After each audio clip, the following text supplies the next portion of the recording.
Well, welcome back to the channel. Today, it's Wednesday. It's the middle of the week, a working day, but I've had a call from a very old friend who I haven't seen for 41 years. And so I'm dropping everything and I've invited them to lunch because 41 years is a long time to not see somebody and it'd be really fun to catch up. So what do you do midweek when you're supposed to be working and you've suddenly decided to give a lunch party? Well, and it's the warmest day of the year so far, which I appreciate in the UK is not as warm as it is where you are in the USA or anywhere else in the world where it's hotter. But still, for us, it's quite hot. So I thought I'd do a little lunch party prep. You might enjoy coming along, maybe a few ideas for you to try out. Or not. You might think, ooh, I wouldn't do it like that. I'd do it like this. Anyway, here is our set. And I'm going to go to the farm shop and I'm going to lay the table. I'm going to make it look really, really pretty. And there are going to be Sarah O'Keefe, who makes these lovely blouses, is coming because she's also a friend of this friend. My friend Amanda Masters, her daughter, another friend of hers, and me. So lunch for 5 in June in England. It's not a difficult project, I have to say. Oh, tea cake. And if you're new to the channel, you're very welcome. Please subscribe. Press the bell icon and we'll tell you when we've got more clips coming up. And if any of the tips and tricks we give you along the way are useful, you can always buy me a coffee, or better still, join my club. Usually we talk about growing flowers, floristry, gardening, that kind of thing on this channel. But occasionally we do a little styling and hosting. And so today is a styling and hosting shoot. So for food, we are going to have a sort of picnic. And this is something that my friend Jess Kimber Holloway, who runs Godminster Cheese, another very good food company from around here, she's the queen of a picnic. What I've learned in my old age is people don't all eat the same thing. If you can get, and certainly my friends really like this, if you do a sort of smorgasbord of nibbles, little bits, not one for everybody. So if I get, for example, if I go to the farm shop and I get a Scotch egg, I don't need to get 5 Scotch eggs. I might get 1, cut it up, and then everyone has a nibble of Scotch egg. Anyway, that's my approach. We're going to have a nibbly lunch. Right, better not film while I drive along, so I'm going to turn this off. Right, having been to the supermarket for bin bags, I'm now going to the baker's. We have a very good baker in Wincanton called Lovington's, and I'm going to get a lovely loaf for lunch from Lovington's. So here's Wincanton, the market square, and here's Lovington Bakery. It's very busy because it's rush hour. Even in rush hour, we have a quiet dog sitting in the bakery. Look at all the delicious stuff.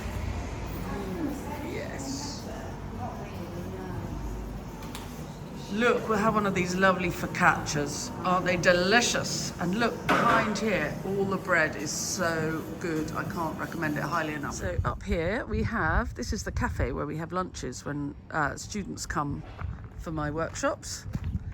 And we can sit outside under the sail there. We have this incredible view over towards King Alfred's Tower.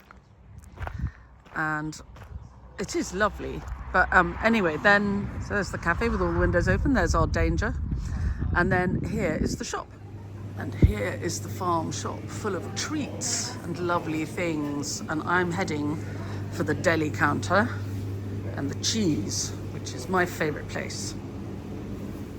Hello. So a little while later, I'm laying the table. I made this tablecloth years and years ago out of some nice yellow fabric. And these are plates from Morrison's because they're attractive and we're not snobs, but where our china comes from. The lamp over there, that's Jarappa, my neighbour who does recycled glass. Anyway, I'm laying the table. We're going to have very, very simple picnicky lunch. So this is the piece I made for while I did my rose workshop last night, I did a big cushion of roses. So I'm not going to waste that. So it's coming in, it'll be on the sideboard and we'll put some food down there. And for the table, I've got some very blown Silas Marner here. So we're going to have those in bud vases just for lunch. Now, here's the thing about bud vases. I'm not a big fan of bud vases, even when there's not very much room on the table. Look, 5 pale pink roses, getting a bit lost in this kind of pale and summery scheme. So I'm going to group them. So there they are, they're together. You see them more? I mean, it's still pale and interesting, but you see them all. And also, because they're blown roses from a middle of group of each on the plant, so I've cut them really short. If I wanted to put them in an arrangement together, their stems are too short. So a little bud vase means that their stems are in water, but from above, they make a nice little circle. They are, Silas Mana is quite a blue pink, and it really shows up that fact in this clip. Not blushy at all, but bluey. So for lunch, we are having the very last of the British asparagus, and I'm just popping it in a dish, and I'm going to put it in a very hot oven for 10 minutes, and I will drizzle it before I put it in the oven with a little olive oil. I will sprinkle it with pine nuts, which will toast, and I will take some little curls. Sorry, the hay fever's still going strong. I'll take some little curls of locally made cheddar. So we have the best cheddar in the world made in this village, Keen's cheddar. So we've got some Keen's cheddar, and I'm going to just pull some curls of it on top of here with some pine nuts and put them in a very hot oven for 10 minutes. So that's easily done.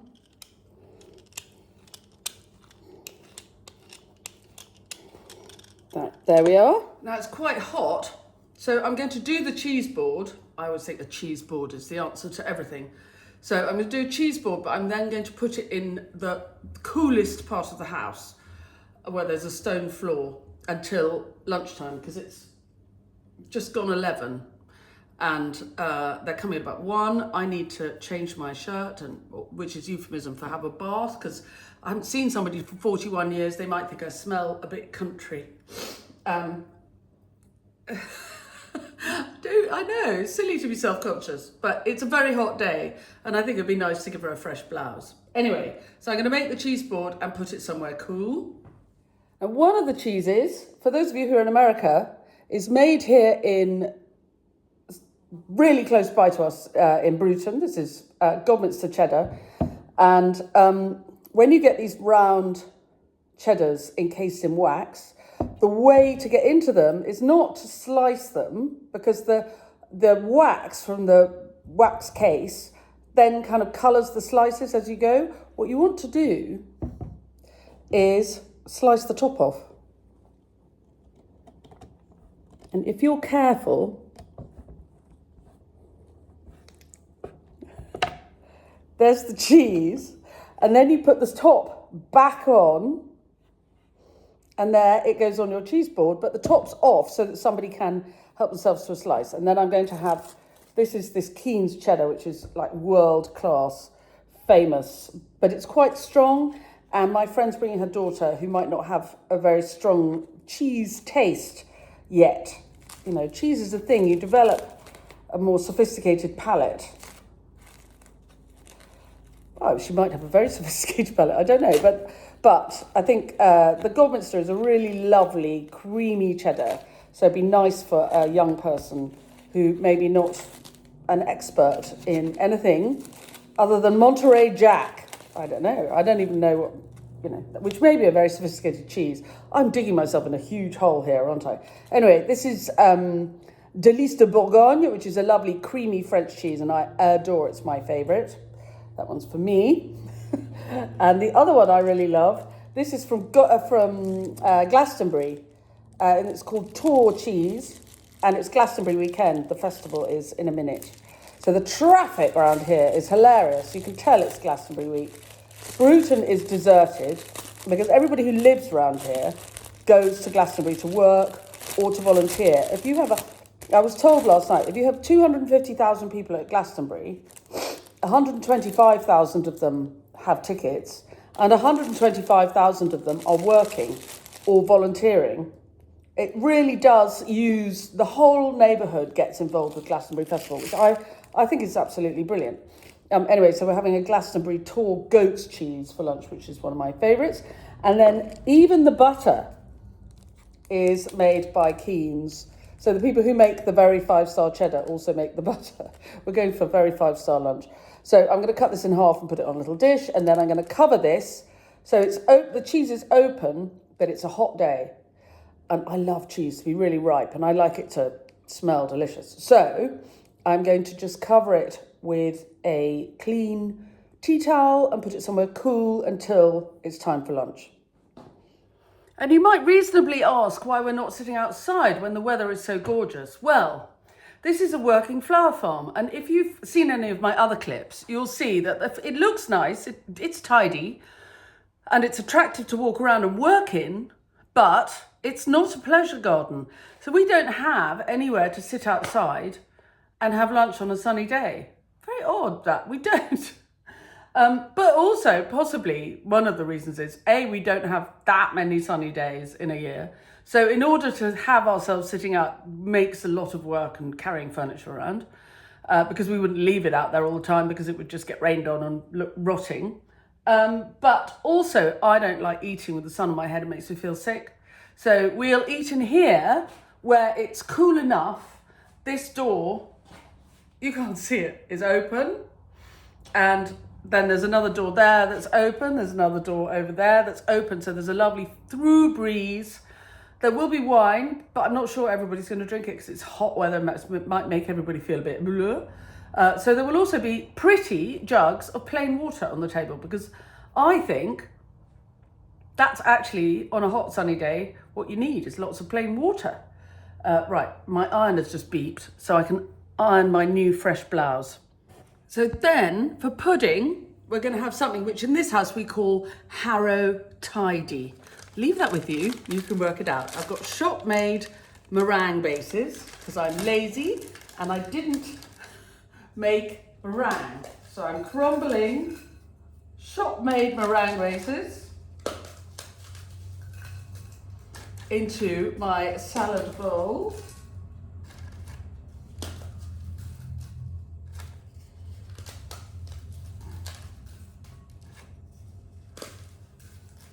This is very lazy pudding.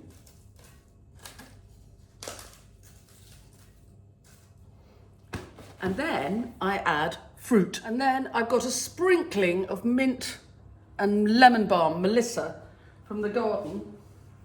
And I'm just going to pop it on there. And this, again, I'm going to put elsewhere. Where's the cream, you ask? I can hear you saying, where's the cream?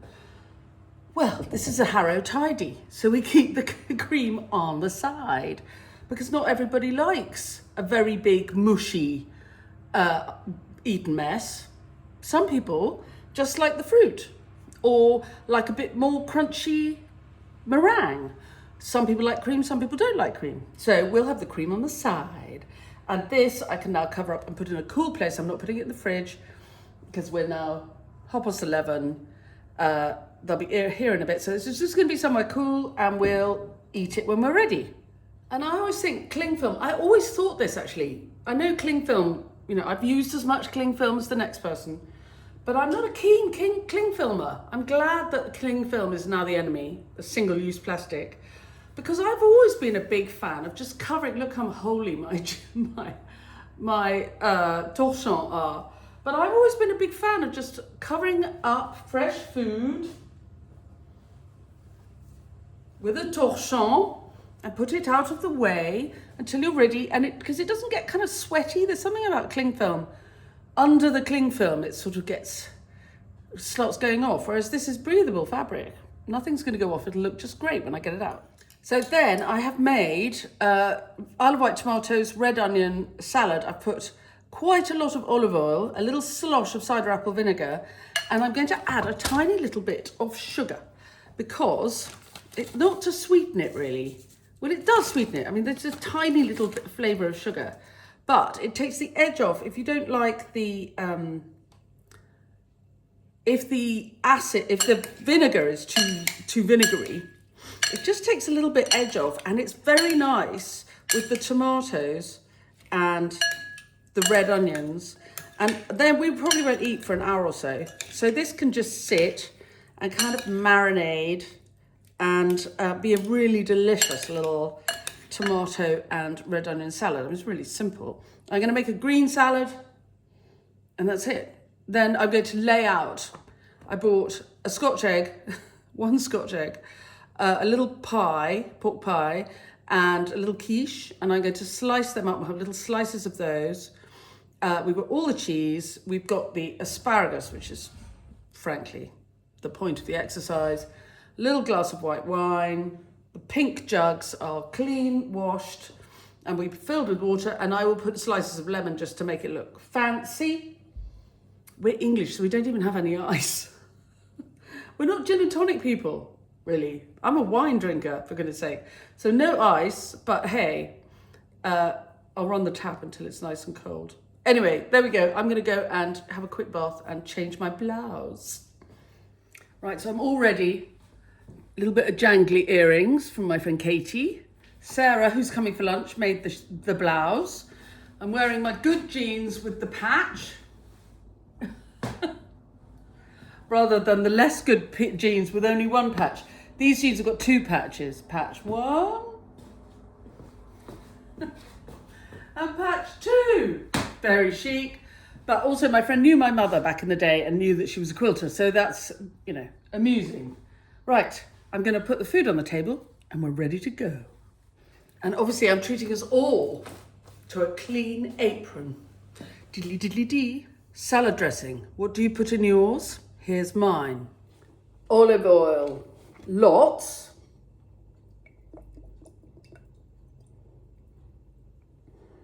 That'll do. Then the juice of a whole lemon. Then, and if you can hear the traffic roaring along, it is Glastonbury week. And I started to say this earlier, it's hilarious around here. You see the Glasgow traffic. Things like, along with grainy mustard in the salad dressing. So yesterday I saw a car piled high with surfboards driving inland. And when you see things like that around here, the week before Glastonbury, clearly, somehow at Glastonbury, there will be a surfboarding bar or a surfing activity that will require those surfboards.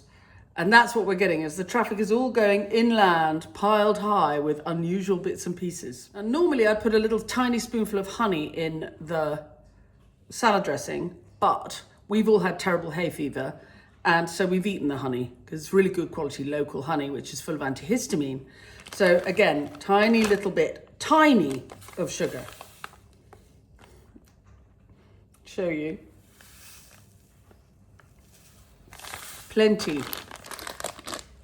And then my secret ingredient for my salad dressing, I will put some salt and pepper, is yogurt. Strange but true, solid Greek yogurt, all the way from Morrison's. Quite a big spoonful, it makes it lovely and creamy. And again, if it's all too sour, I quite like a sour salad dressing. But if it's too sour, the creaminess sort of softens it up a little bit. Bit of salt and pepper, and then that's done. Look, it's kind of nice and creamy. As salad dressing, it's very hard to show you. But anyway, it's really nice and creamy, and I'm going to taste it. Always taste your salad dressing, because you might be disgusting. New spoon, obviously.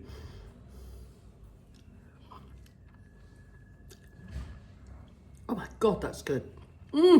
Right, time to put everything on the table. One more thing, I've toasted the rest of the pine nuts that were in the packet. But I'm putting them in a bowl, not in the salad, because not everybody likes them. And if I put them all in the salad and we don't eat them, it's a waste. If we don't eat them, I can then put them back in the cupboard in an airtight jar and save them for next time. Waste not, want not. Don't forget the salt and pepper. My mother always says, who lays the table when there's no salt and pepper on the table? Slices of cucumber in one jug of water and lemon in the other. So they're the focaccia. I'm not going to cut it up at all because it's possible nobody will eat any and then it'll only go stale and we'll have it for supper. And the cheese, and again, I'll get the biscuits out at the last minute. We don't want them going stale. Yummy Godminster. And look how delicious the asparagus. And they will just cool and we'll have them with dressing when we're ready. Actually, I've left most of it in the cool, but we're ready to go. Luncheon is served. And I can see my friend I haven't seen for 41 years. Exciting, no? I mean, exciting, yes, of course.